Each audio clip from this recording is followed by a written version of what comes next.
All right, here we are in Adobe Camera Raw, taking a look at this image. So, because I'm going to go into Photoshop with this image, my only goal in Lightroom is to open up all the shadows, make this image look more flat. So I have access to all those shadows once I'm in Photoshop. Okay, so let's just change the temperature to 6250. Just to add a little bit of warmth because it's fall, 6,300, something like that. Okay, and then we're going to go to the whites. We're going to hold down Option or Alt, and we're just going to find that first white point. You can see it down there in the bottom third, and that looks good. What about the darks?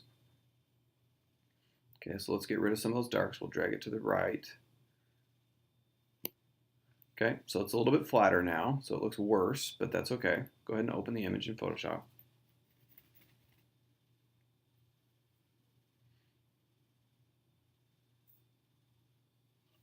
All right, let's talk for a second about our workflow. So our workflow will be, and this is typically my workflow for all images, and obviously there's different techniques, but I always start with cleaning the photo. So cleaning could be like getting rid of power lines, or getting rid of zits, or getting rid of like dust spots, or it could also mean different techniques could also mean like focus stacking or exposure blending, those kinds of things. But that's just cleaning the file, making sure it's ready to actually work with. Second step for me is color. Almost misspelled color. So second step is color. So this is where we can look at every individual color, make sure that reds look more reds or greens look more greens. It looks more green, and this could also be where we add in directional light, like light painting or light bleeds and stuff like that. But just dealing with color. We could also do the Orton effect here, which also helps us add more vibrance. And then the third step for me is about light. So light is in terms of making the parts of the image darker and that I want in dark, or lighter in other aspects and other spots, and maybe more local or global contrast. Local, global contrast. And I'll never actually use contrast. I'll never actually use the contrast slider up here. I'll do all of that manually. And the last part will be sharpening. Okay, so let's go ahead and get to it. All right, so let's zoom in here. There's a couple of issues with the cleaning. First of all, let's make a copy. So I just clicked the little lock icon, and then I also made a copy of it. So she's been licking her lips lately, so we're going to take the Content Aware tool, which looks like a little Band-Aid, and we're just going to add some things to that. We're just going to brush over that a couple times. Okay, and let's go up here, get that little spot out of her nose. She's been wearing these fake tattoos recently, so get rid of these. She's got a couple on her hands, I know. Okay, and over here.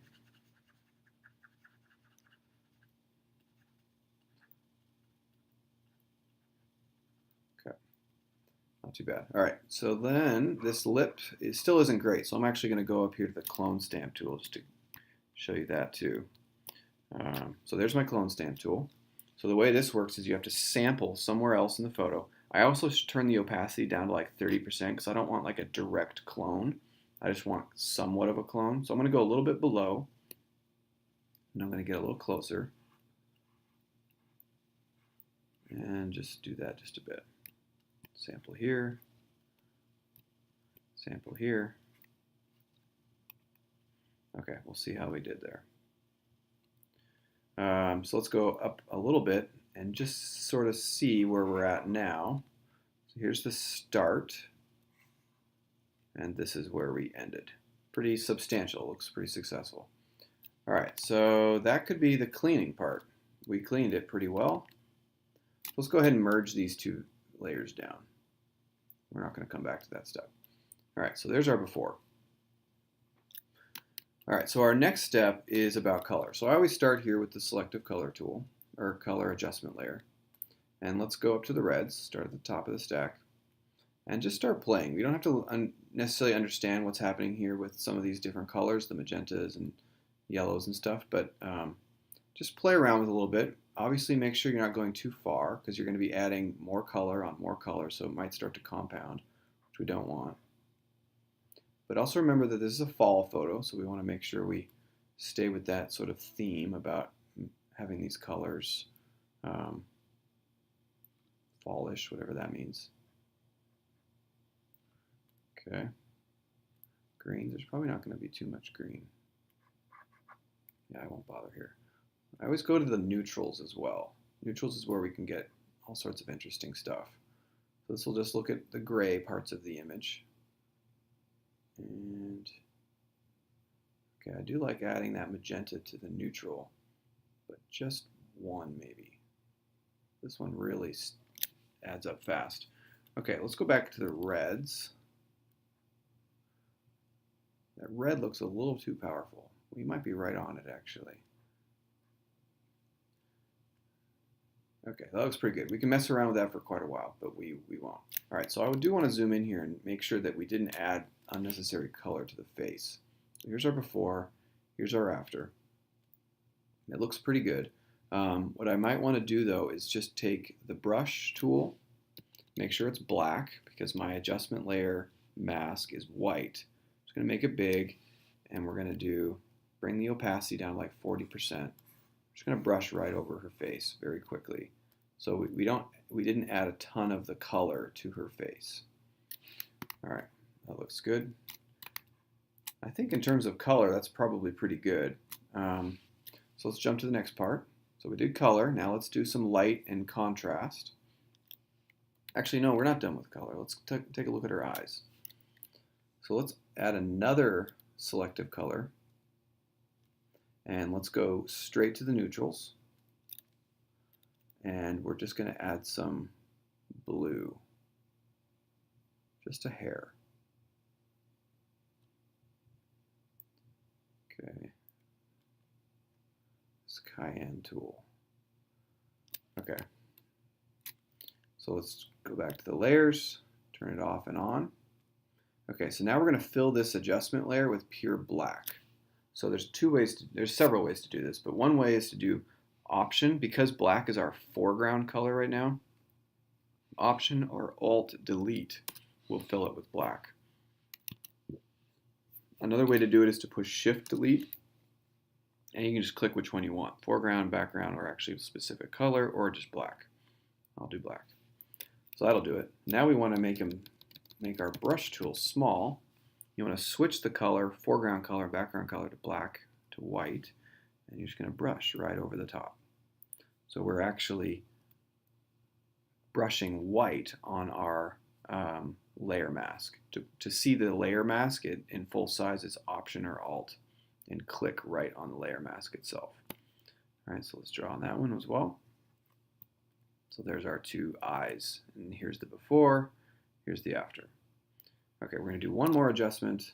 Let's just bring the contrast, the brightness, and just drag it up to about 10 or 12, something like that.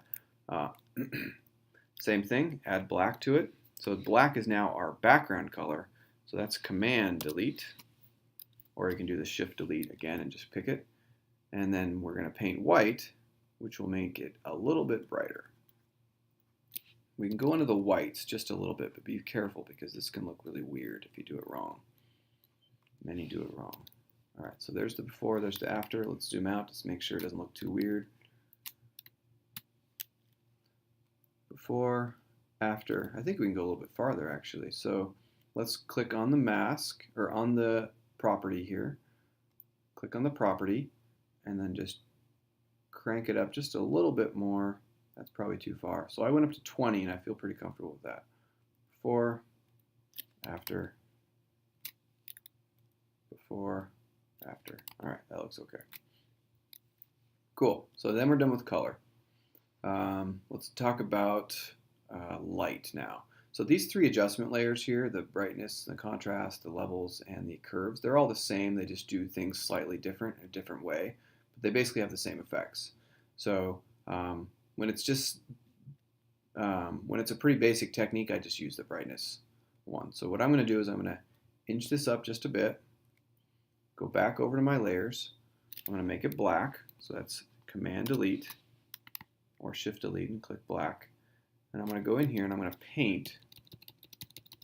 I'm going to brush some brightness. Oops, I'm on a black. I'm on a very, I'm not on my soft tool here.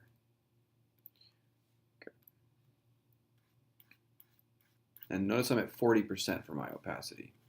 So it's going to take me more than 2 brushes to get the 100%. Just adding a little bit of contrast to her face, a little bit of brightness. Okay, before, after. So her face pops just a little bit more. Okay, that might be a hair too much. So I'm going to take the overall layer opacity down 70%. That looks okay. All right. So then what we're going to do is we're going to add a vignette to this. So I always add lighter color. I always add light. I don't ever add darkness. So in this case, I increased the light. I added the darkness, the black layer mask, and then I just added some stuff. This is going to be actually the reverse.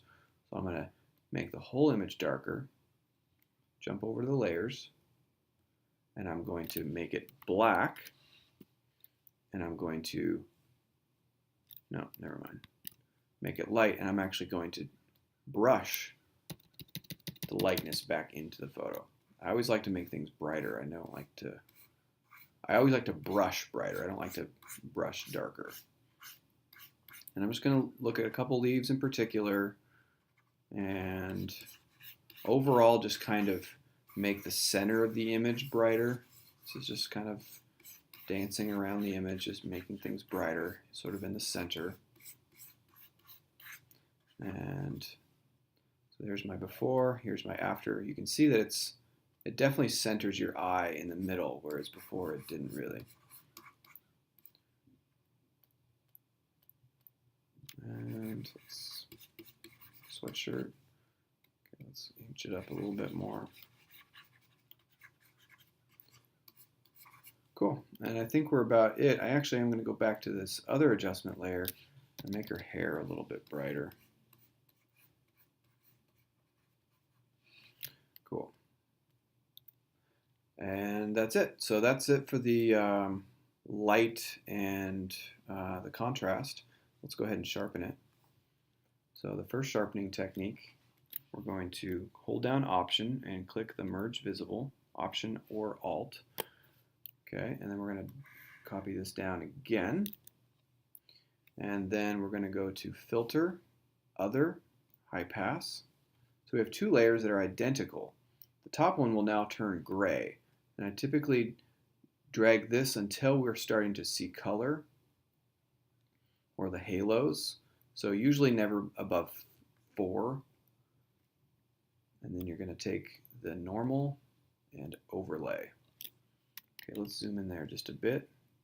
So there's the after, here's the before. You can see how different it is. If we don't like, so I like sharpening an image, but on a child's face, you want kind of a softer feel. So I'm actually going to add a layer mask to this. And I'm just going to make it softer on her cheek area, chin and cheeks and forehead and eyebrows and stuff. I'll leave the eyes sharp because that will make the image pop. But I'm just going to make it softer in these areas that I think it needs to be softer.